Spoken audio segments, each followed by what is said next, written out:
안녕하세요. 화장품 읽어주는 남자 화익남 임관우입니다.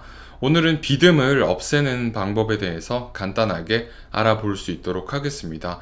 우선 비듬을 없애려면 이 비듬이 어떤 것인지에 대해서 알아봐야 되겠죠. 그리고 비듬이 왜 생기는지에 대해서도 자세히 알아봐야 될 것 같습니다. 우선 제가 오늘 알려드릴 방법은 약국에서 구입할 수 있는 샴푸를 사용해서 이 비듬을 개선하는 방법입니다.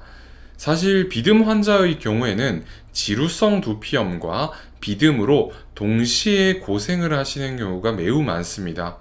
주로 지루성 두피염과 비듬 같은 경우에는 효모균인 말라세지아 푸르푸르균에 의해서 유발되는 것으로 알려져 있지만, 이러한 원인 말고도 비듬과 지루성 두피염을 유발할 수 있는 원인은 굉장히 많다고 생각을 하시면 됩니다. 그래서 약국에서 구입하실 수 있는 샴푸를 활용하시면 비듬이나 지루성 피부염, 그리고 어루러기의 치료 및 재발 방지를 도와주실 수가 있습니다.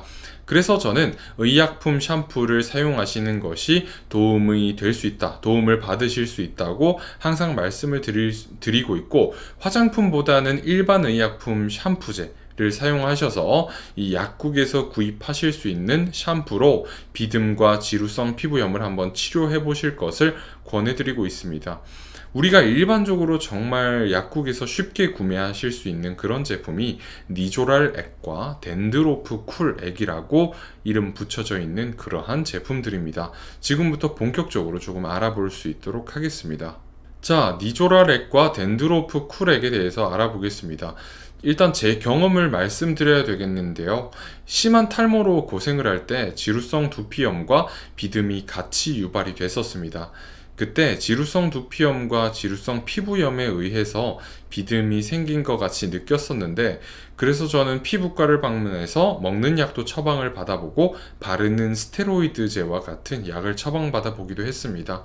그리고 약국에서는 일반 의약품으로 알려져 있는 그러한 샴푸제를 구입을 했는데, 비듬 개선에 효과적이었던 일반 의약품 샴푸제로 제가 명확하게 기억을 하고 있을 정도로 효과가 좋았습니다. 우선 제가 두 가지 제품을 모두 사용해 봤는데, 첫 번째 제품에 대해서 먼저 알려드리겠습니다. 니조랄액은 케토코나졸을 주성분으로 함유하고 있는 일반 의약품이라고 생각을 하시면 됩니다. 그래서 약이라고 생각하면 될 것 같고 화장품이라고 생각하면 안 될 것 같습니다. 그래서 감염 부위에 일반 샴푸처럼 바르고 3분에서 5분 정도 방치를 하신 다음에 헹구어 주시면 됩니다. 그래서 의약품 샴푸이기 때문에 비듬, 지루성 피부염, 어루러기를 실제로 개선하는 효과를 지니고 있다라고 생각을 하시면 되고, 사용법은 일주일에 2번을 사용하시게 되고 2주간에서 혹은 4주간까지 꾸준하게 사용을 하실 수가 있습니다. 그런데 다만 어루러기 같은 경우에는 단기간 치료를 필요로 하기 때문에 하루에 한 번, 최대 5일 동안 매일매일 사용을 하시게 됩니다. 그런데 문제는 부작용이 유발될 수도 있어요. 아무래도 약이다 보니까. 그래서 부작용이 유발되면 사용을 중단하시고 피부과 전문의와 상의하시는 것이 좋겠습니다.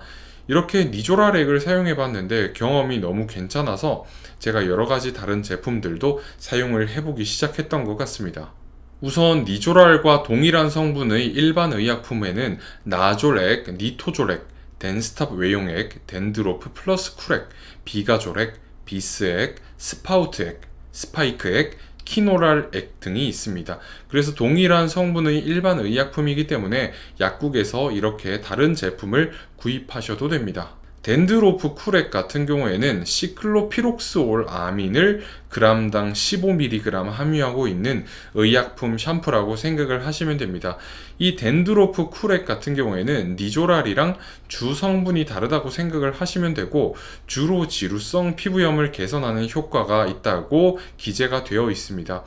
그래서 사용 방법 자체는 니조랄액과 거의 동일한데, 머리를 물로 충분히 적신 다음에 거품이 날 정도로 사용을 해주는 것이 좋고, 3분에서 5분이 지나면 깨끗하게 세척을 하고, 시클로피록소라민 샴푸 같은 경우에도 부작용 유발 가능성이 있기 때문에 만약에 부작용이 유발되면 가까운 피부과 전문의를 찾으셔서 적절하게 치료를 받는 것이 좋겠다라고 결론을 내릴 수 있겠습니다.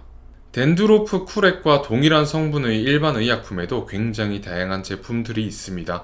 그래서 시클로피록스올 아민을 함유하고 있는 주 성분으로 함유하고 있는 다른 샴푸제가 있으면 구입하고 싶습니다 라고 약사분께 말씀을 하시면 약국에서 이 덴드로프 쿨액과 동일한 성분의 일반 의약품을 구입하실 수가 있습니다. 그래서 제가 경험했던 개인적인 경험과 그리고 결론에 대해서 말씀을 드리자면, 저 같은 경우에는 우선 니조라렉을 먼저 사용을 해봤고, 그리고 그 다음에 사용해봤던 것이 덴드로프 쿨액입니다. 처음 사용해봤던 니조라렉도 굉장히 좋았는데 덴드로프 쿨액 같은 경우에는 굉장히 시원한 사용감이 있었습니다. 그래서 이 시원한 사용감이 어디서 왔는지 제가 알아봤는데, 멘톨 성분 때문에 시원한 사용감을 느낄 수 있었습니다. 왜냐하면 멘톨 성분 같은 경우에는 온도의 역치를 높여주기 때문에 시원한 느낌을 받을 수 있는 것이지 실제로 시원한 것은 아닙니다. 그래서 이러한 제품들을 사용하고 실제로 이런 지루성 두피염이나 비듬이 많이 개선되어서 이제는 이렇게 증상이 다시 재발할 때마다 약국에서 의약품 샴푸를 구입해서 사용을 하고 있습니다. 다만 약국마다 보유하고 있는 약이 다른 경우에는 아까 제가 앞서 말씀드렸던 것처럼 시클로피록스오르아민 샴푸를 구입하고 싶다고 말씀을 하시면 됩니다. 사실 의약 외품이나 화장품으로 지루성 두피염과 비듬, 그러니까 피부 질환 중의 하나죠. 이러한 피부 질환을 없애는 것은 매우 어려운 일이라고 저는 개인적으로 생각을 합니다.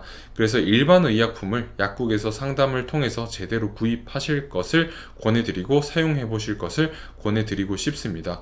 마지막으로 제가 중요하다고 생각하는 부분은, 이 언제든지 화장품과 의약품은 제대로 구별하는 것이 중요하다고 생각을 하기 때문에 이 화장품과 의약품을 동일하게 구별하지 않는 것이 매우 중요하다고 생각을 하고 있습니다. 왜냐하면 화장품은 의약품이 될 수 없거든요. 그리고 의약품 같은 경우에는 단기간 사용하는 반면 화장품은 굉장히 장기간 사용하기 때문에 이 부작용 관련해서 그 이슈가 전혀 없어야 됩니다. 그래서 화장품은 의약품과 완벽하게 구별될 수 있다고 결론을 내릴 수 있겠습니다. 여러분들 비듬 그리고 지루성 두피염 때문에 고생하고 계셨던 분들은 당황하지 마시고, 그리고 포기하지 마시고 가까운 약국에 방문하셔서 약용 샴푸를 구입하셔서, 그러니까 의약품 샴푸를 구입하셔서 한번 사용을 해보시면 좋을 것 같습니다. 감사합니다. 오늘도 화장품을 읽어주는 남자와 함께 꿀피부 되시기 바랍니다.